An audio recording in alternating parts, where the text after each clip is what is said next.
राधे राधे। जय जय श्री राधे। श्री हरिवंश। राधा वल्लभ लाल की जय हो। सभी संतों हरिभक्तों की जय हो। पूज्य गुरुदेव महाराज की जय हो। युगल जोड़ी सरकार की जय हो। श्रीमद् भगवद गीता की जय हो।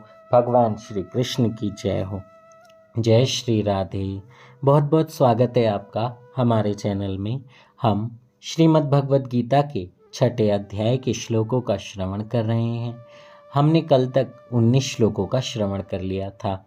आइए आज हम 3 श्लोकों का श्रवण करते हैं, 20, 21 और 22। बोलिए जय जय श्री राधे। श्री हरिवंश। श्री हरिवंश। और सुनते हैं कि भगवान श्री कृष्ण अर्जुन को क्या समझा रहे हैं। हम इन तीनों श्लोकों का श्रवण एक साथ करेंगे, फिर इसके अर्थ को समझेंगे। बोलिए जय जय श्री राधे श्याम। आइए श्लोक नंबर 20 का श्रवण करते हैं। यत्रो परमते चित्तम निरुद्धं योग सेवया यत्र चैवात्मनात्मानं पश्यन्नात्मनि तुष्यति। जय श्री राधे। श्लोक नंबर 21। सुखमात्यन्तिकं यत्तद् बुद्धिग्राह्यमतीन्द्रियं वेत्ति यत्र न चैवायं स्थितश्चलति तत्त्वतः। जय श्री राधे। अब श्लोक नंबर 22। यं लब्ध्वा चापरं लाभं मन्यते नाधिकं ततः यस्मिन् स्थितो न दुःखेन गुरुणापि विचाल्यते। जय श्री राधे। श्री हरिवंश।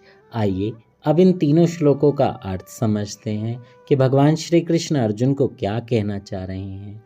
वो कहते हैं, सिद्धि की अवस्था में, जिसे समाधि कहते हैं, मनुष्य का मन योगाभ्यास के द्वारा भौतिक मानसिक क्रियाओं से पूर्णतया संयमित हो जाता है। इस सिद्धि की विशेषता यह है कि मनुष्य शुद्ध मन से अपने को देख सकता है और अपने आप में आनंद उठा सकता है। उस आनंदमय स्थिति में वह दिव्य इंद्रियों द्वारा असीम दिव्य सुख में स्थित रहता है। इस प्रकार स्थापित मनुष्य कभी सत्य से विपथ नहीं होता और इस सुख की प्राप्ति हो जाने पर वह इससे बड़ा कोई दूसरा लाभ नहीं मानता। ऐसी स्थिति को पाकर मनुष्य बड़ी से बड़ी कठिनाई में भी विचलित नहीं होता। यह निसंदेह भौतिक संसर्ग से उत्पन्न होने वाले समस्त दुखों से वास्तविक मुक्ति है। जय श्री राधे। श्री हरिवंश। इसका अर्थ, योगाभ्यास से मनुष्य भौतिक धारणाओं से क्रमशः विरक्त हो जाता है। यह योग का प्रमुख लक्षण है। इसके बाद वह समाधि में स्थित हो जाता है, जिसका अर्थ यह होता है कि दिव्य मन तथा बुद्धि के द्वारा योगी अपने आप को परमात्मा समझने का भ्रम न करके परमात्मा की अनुभूति करता है। योगाभ्यास बहुत कुछ पतंजलि की पद्धति पर आधारित है। कुछ अप्रामाणिक भाष्यकार जीवात्मा तथा परमात्मा में अभेद स्थापित करने का प्रयास करते हैं और अद्वैतवादी इसे ही मुक्ति मानते हैं, परंतु वे पतंजलि की योग पद्धति के वास्तविक प्रयोजन को नहीं जानते।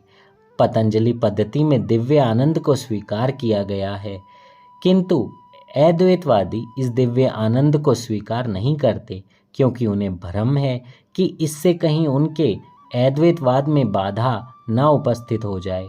अद्वैत ज्ञानी तथा ज्ञाता के द्वैत को नहीं मानते, किंतु इस श्लोक में दिव्य इंद्रियों द्वारा अनुभूत दिव्य आनंद को स्वीकार किया गया है।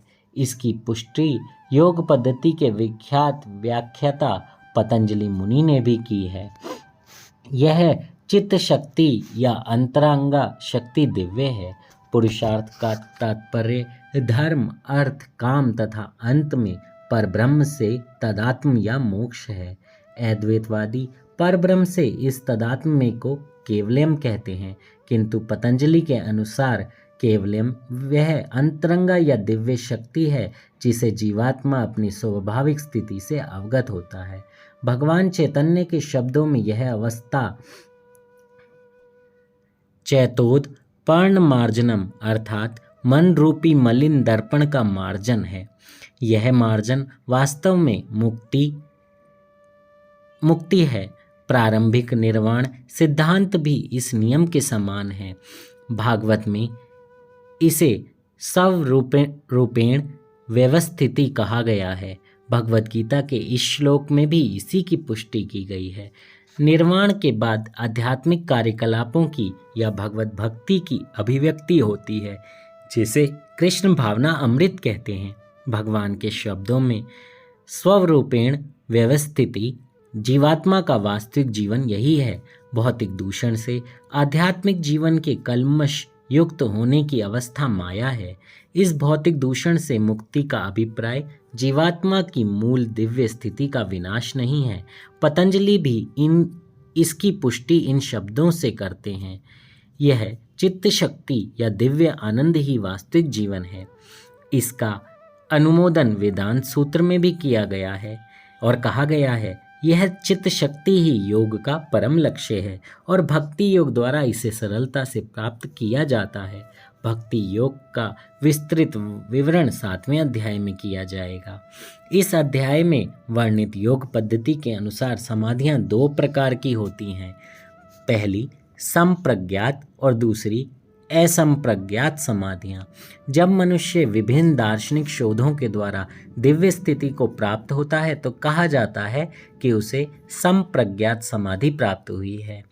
असंप्रज्ञात समाधि में संसारी आनंद से कोई संबंध नहीं रहता, क्योंकि इसमें मनुष्य इंद्रियों से प्राप्त होने वाले सभी सुखों से परे हो जाता है। एक बार इस दिव्य स्थिति को प्राप्त करने पर योगी कभी इससे डिगता नहीं है। जब तक योगी इस स्थिति को प्राप्त नहीं कर लेता तब तक वह असफल रहता है। आजकल के तथाकथित योगाभ्यास में विभिन्न इंद्रिय सुख सम्मिलित हैं, जो योग के सर्वथा विपरीत हैं। योगी होकर यदि कोई मैथुन तथा मादक द्रव्य सेवन में अनुरक्त होता है तो यह उपहासजनक है। यहाँ तक कि जो योगी योग की सिद्धियों के प्रति आकृष्ट रहते हैं वे भी योग में आरूढ़ नहीं कहे जा सकते। यदि योगी जन योग की आनुषंगिक वस्तुओं के प्रति आकृष्ट हैं तो उन्हें सिद्ध अवस्था को प्राप्त हुआ नहीं कहा जा सकता, जैसा कि इस श्लोक में कहा गया है। अतः जो व्यक्ति आसनों के प्रदर्शन या सिद्धियों के चक्कर में रहते हैं उन्हें यह समझ लेना चाहिए कि इस प्रकार से योग का मुख्य उद्देश्य ही समाप्त हो जाता है। इस योग में योग की सर्वोत्तम पद्धति है कृष्ण भावना अमृत, जो निराशा उत्पन्न करने वाली नहीं है।